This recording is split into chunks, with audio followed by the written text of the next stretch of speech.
si il peut s'agir d'un scénario ou est-ce qu'il s'agit d'un véritable départ. Voilà, je vais vous donner toutes les informations là-dessus, je vais également vous donner mon avis. On va revenir sur le match entre Becky Lynch et Ronda Rousey à WrestleMania 35 et aussi sur une autre superstar qui est sur le départ. Pour commencer, nous allons donc parler de Dean Ambrose.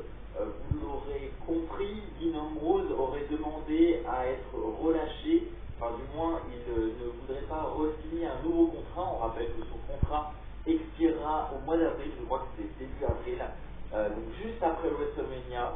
Et donc la WWE aurait mis un montant à 7 chiffres sur la table pour un nouveau contrat, un contrat de 5 ans. Donc il nous aurait proposé, vous l'aurez compris, un contrat de au moins $1 million par an pour Dean Ambrose s'il reste encore 5 ans à la fédération. Et Dean Ambrose aurait tout simplement décliné ce contrat. Il aurait d'ailleurs donné en explication qu'il n'était vraiment pas content de l'utilisation, du booking qu'il recevait. Il juge qu'il mérite mieux que ça et donc aurait décidé de quitter la fédération et donc de refuser cette grosse somme d'argent. Et donc je suppose aussi par la même occasion qu'il a dans l'idée d'aller dans le circuit indépendant pour aller vers de nouvelles fédérations et espérer avoir un meilleur booking.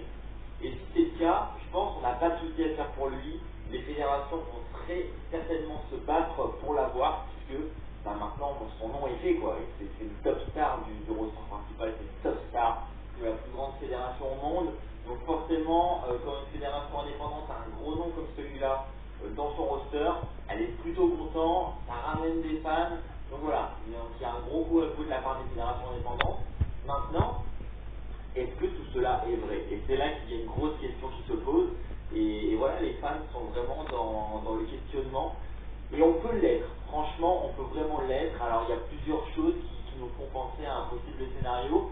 Je vais vous donner un petit peu mes explications, hein, parce que clairement, on n'a pas réellement d'informations officielles et d'informations fiables à ce sujet-là. Il y a un peu des rumeurs un peu partout sur Internet, mais ça reste des rumeurs, et voilà. Donc, à ce jour, on a quand même eu une annonce officielle de la WWE, donc il l'a fait sur ses comptes officiels, qui a officiellement annoncé que Dean Ambrose n'allait pas re-signer, qu'il allait partir. Donc voilà, c'est officiel, on ne peut pas le nier. Maintenant, est-ce que la WWE ne fait pas ça pour mettre en place un scénario? Alors il faut se dire, ouais, mais bon, c'est une annonce officielle, c'est bon, elle l'a dit officiellement, elle ne joue pas avec ça, etc. Elle peut, clairement, elle peut jouer avec ça. Elle l'a déjà fait dans le passé. Rappelez-vous, Daniel Bryan, il y a quelques années, qui soi-disant n'allait pas être re-signé par la WWE. Au final, un mois plus tard, Daniel Bryan était de retour. Mais il y en a d'autres, des exemples comme ça. Il y a également CM Punk, rappelez-vous, la storyline contre Cena en 2011. Tout était basé sur le contrat de CM Punk qui expirait. Et au final, voilà, on se rappelle que CM Punk a remporté le titre et a été re-signé juste après. Donc voilà, il y a plein de choses possibles. C'est annoncé officiellement que Dean Ambrose va réellement partir. Et d'ailleurs, j'allais dire que c'est un peu bête d'ailleurs de balancer des communiqués comme ça officiels qui au final peuvent être faux. Mais d'un autre côté, ça peut clairement amener une belle storyline, parce que là tout le monde y croit tellement que la storyline derrière peut vraiment être très belle. Maintenant voilà, chacun peut vraiment se faire son avis sur ce scénario, sur ce qui se passe en ce moment sur Dean Ambrose. On ne peut pas le savoir encore pour l'instant, on n'a pas de source fiable comme je vous l'ai dit. Je vais vous donner mon avis. Moi, déjà avant de connaître cette annonce et avant d'avoir cette news comme quoi Dean Ambrose voulait partir, j'ai vu Raw ce lundi, je l'ai dit depuis 2020, et durant cet épisode de Raw, on a pu voir, juste après son match face à Seth Rollins, on a pu voir Dean Ambrose prendre le micro, il avait sa chaise au milieu du ring, et prendre la parole avant d'être rapidement coupé par Nia Jax.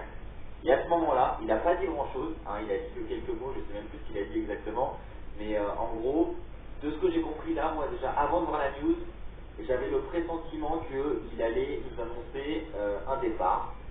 La façon dont il a pris la parole, etc., ça m'a clairement fait penser à ça. Et ce qui me paraît bizarre quand même, c'est que il a été coupé par Nia Jax. Il s'est d'ailleurs fait sauvagement attaquer.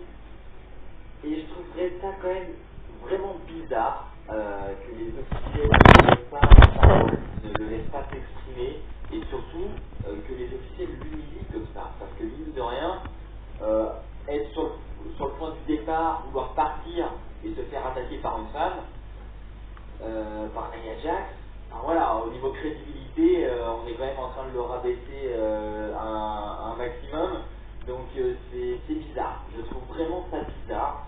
Et puis, autre chose de bizarre, même si, comme je vous l'ai dit, ça a déjà été fait par le passé, c'est relativement rare quand même d'annoncer le départ d'une superstar quelques mois avant. C'est-à-dire que là, ce contrat, il expire en avril, et la WWE a déjà communiqué dessus. Et ça, c'est quelque chose de très très rare. Généralement, la fédération attend vraiment la fin du contrat et d'être sûr que la superstar ne va pas re-signer ou même que eux ne vont pas re-signer la superstar avant de communiquer sur la situation.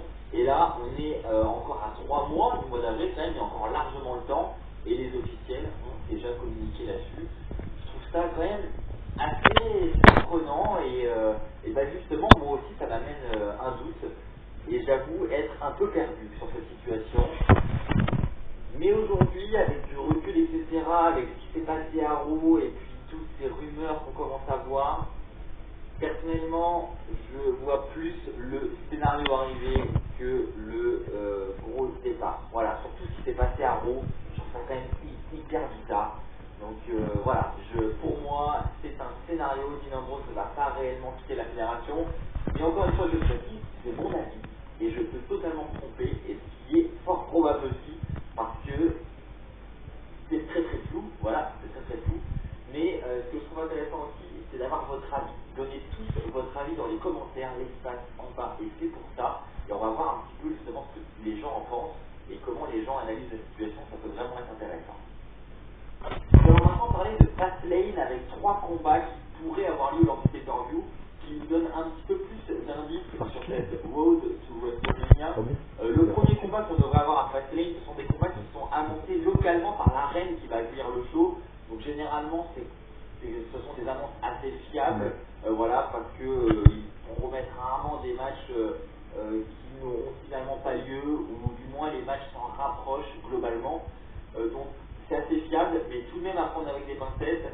On pourrait avoir un match pour le titre de la WWE entre Daniel Bryan et AJ Styles, sachant qu'il y a Elimination Chamber juste avant Fastlane, à ne pas oublier. Donc on aurait donc encore ce match entre Bryan et AJ Styles. Je sais que certains d'entre vous vont un petit peu râler parce que je sais que le match au Royal Rumble a été un petit peu mal reçu de la part des fans. On aura également un match entre Bobby Lashley et Seth Rollins pour le titre intercontinental. Et là, c'est d'autant plus étonnant, après la victoire de Seth Rollins sur Royal Rumble, on sait qu'il va affronter Lesnar à WrestleMania, et pourtant il aurait une opportunité pour le titre intercontinental.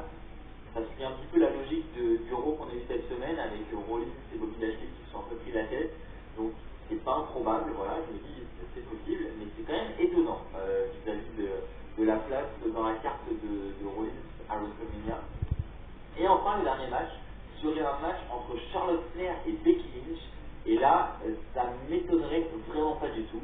D'ailleurs, ça m'étonnerait pas qu'on ait ce match à Elimination Chamber, même avant Fastlane, à voir.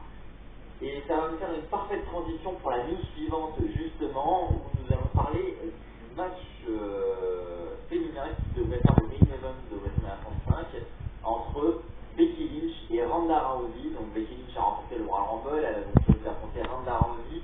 On aura donc ce match pour le titre féminin de Raw à WrestleMania. Et bah, Charlotte, elle, on va pas se mentir, hein, il y a des rumeurs depuis quelques semaines déjà, elle tourne un petit peu aussi autour du titre et autour de ces deux femmes. Et les dernières informations que nous avons, c'est qu'elle devrait être ajoutée au match féminin de WrestleMania, qui devrait donc devenir un match triple menace. Alors on ne sait pas encore comment elle va être ajoutée, mais en vue de l'épisode de SmackDown qu'on a pu avoir cette semaine, voilà, on voit quand même le truc arriver et on se dit oui, il y a quand même de fortes chances qu'elle soit ajoutée au match, et pour moi c'est même quasi sûr, quoi. On aura ce match triple menace, et tant mieux. C'est d'ailleurs Dave Meltzer qui nous rapporte cette information-là, donc c'est généralement des sources assez fiables. Donc voilà, en ce qui concerne Charlotte Flair, et une plutôt bonne nouvelle, n'hésitez pas à dire dans les commentaires si vous êtes d'accord avec moi. Et nous allons terminer cet épisode de W.